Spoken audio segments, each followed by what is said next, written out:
Q&A time. So the question goes, dividend stock versus rental property. When I first started my journey when it comes to investing, it was all about property. Buy as many property you can think of, put as low deposit, high leverage, 5% deposit, 95% loan, high leverage as I can, take out the equity once I guess once you grew, and then purchase another rental property or so. Realizing that might be the way to go for some. However, after reality check, after experiencing what I've experienced, property is not for everyone. It might work for some. It didn't work for us. Realizing that there's a better way, an easier way, because there's a lot of, I guess, variable when it comes to property. For example, there's a lot of people that you have to touch with. Example, property manager. You got to be on top of them. You got to ask them and go, hey, have you done all of the maintenance that you need to go? You've done. Is there any complaint? Hey, what if anything broken? You need to fix it, and that would deplete your cash flow. Let's say. Yes, property can grow up in value. Don't doubt me on that. I don't doubt that. Yeah, it does grow up in terms of value, but in terms of cash flow, sometimes it's stagnated. Sometimes you can have the same amount of rent over and over again, year in, year out, and it hasn't actually grown anyway. But the other occasion, if it does goes up, it's not going fast enough compared to the value of the property going up. At the same time, if you take out release and equity and buy another property, that means your repayment goes up. However, your rental does not cover the repayment also. And even if it does, you're still going to be out of pocket with maintenance such as strata, water, council rates, admin costs, let's say. So there's a lot of those juggling. And then if you're another variable, obviously, if your repayment, let's say, on a variable rate, that means every month your repayment adjusted, and then let's assume the interest rate goes up. You then have to fork out a lot more money to cover the whole, because your rental does not cover the repayment, let's say. So there's that aspect of that. I mean, you can get a positive cash flow property, but it's usually, here in Australia anyway, unless you put a lot of money, like 50+% of a deposit, and then the other 50% is, I guess, on a mortgage, then yeah, you could probably do that on a typical city.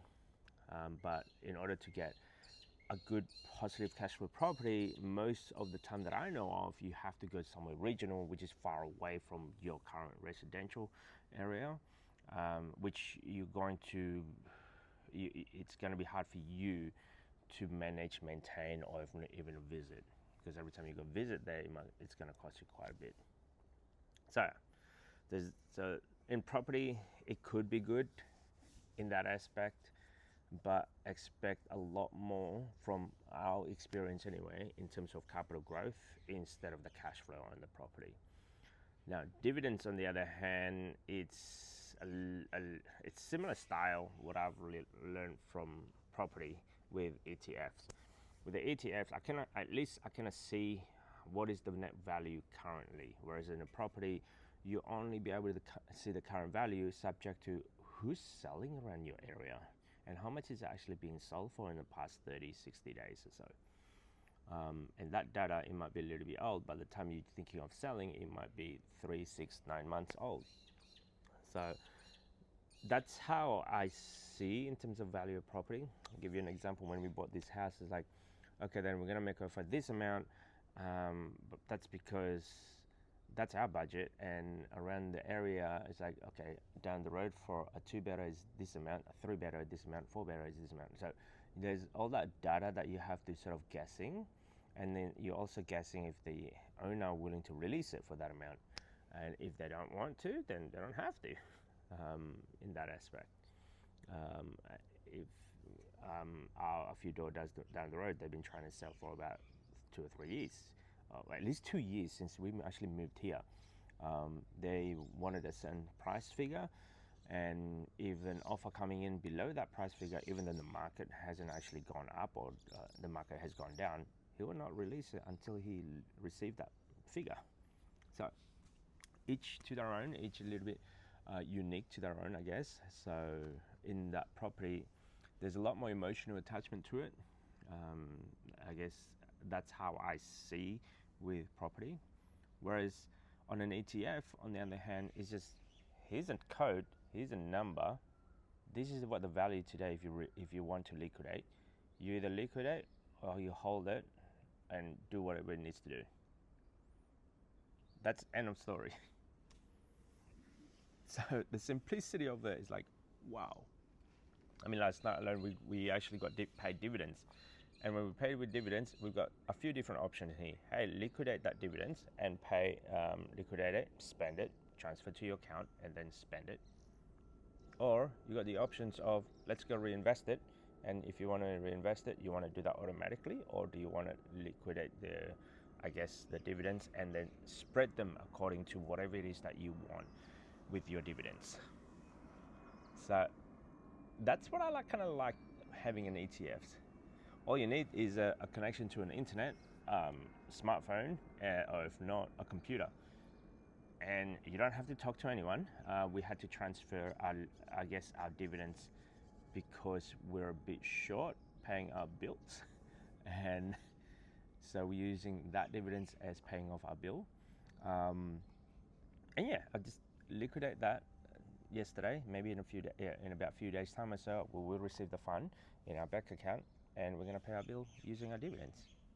So that's another way to look at it. Whereas when I remember when I had a property, it's like I had to juggle rental income come, and then I get a statement from that rental income. It's like after all of the expenses or admin costs, that's how much you get. And then after that, there's a portion of that goes to the mortgage. That's how much they get. And then if you're lucky, you get leftover. That means you're on a positive geared cash flow if you get leftover. Most of the time, you actually have to put money in furthermore. Most of the time, it's like after all of those expenses, and then when the bank trying to take the money, you still add more towards it. So, and that's what we call negatively geared property here in Australia, where the admin costs actually cost you a lot more compared to the income or the rental income from it. And I didn't quite like that. You thought that you're making all of this money going left, right. You thought that you're making heaps amount, but in reality check, you haven't actually, it's just transferring from one to another, from one bank to another bank. From a renter, admin, strata, water, council, real estate agent, insurance. Those are the name of the few that I can think of.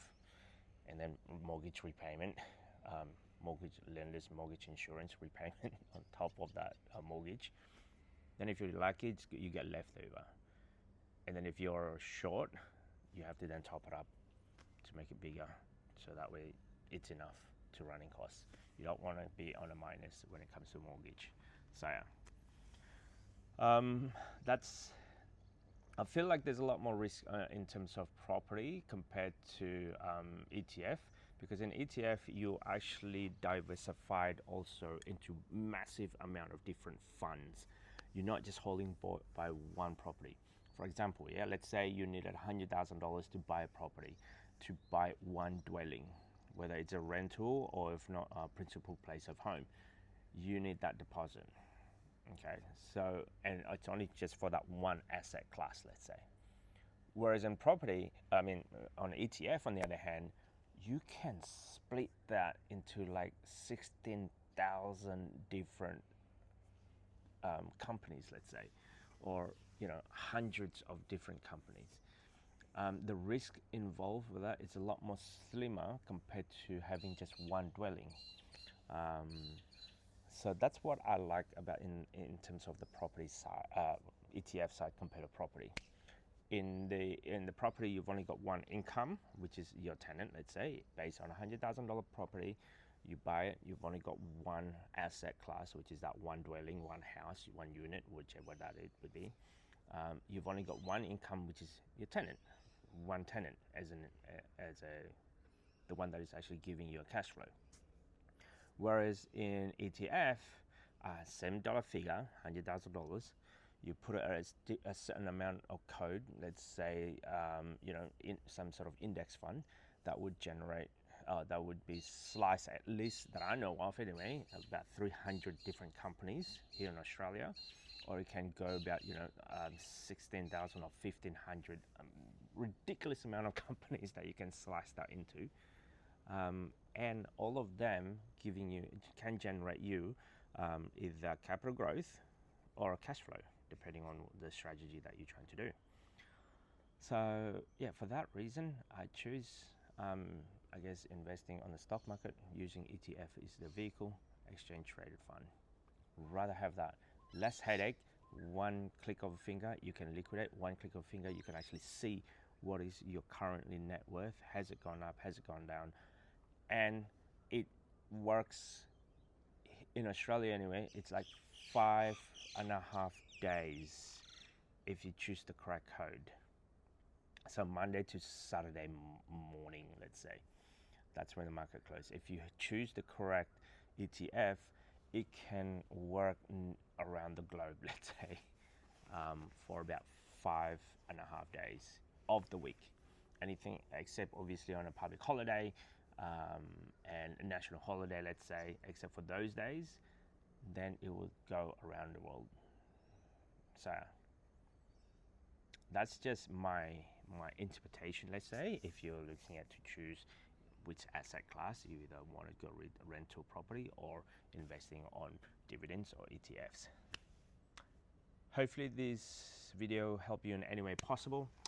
If you like this type of content, don't forget to subscribe, comment, and I will see you on the next video.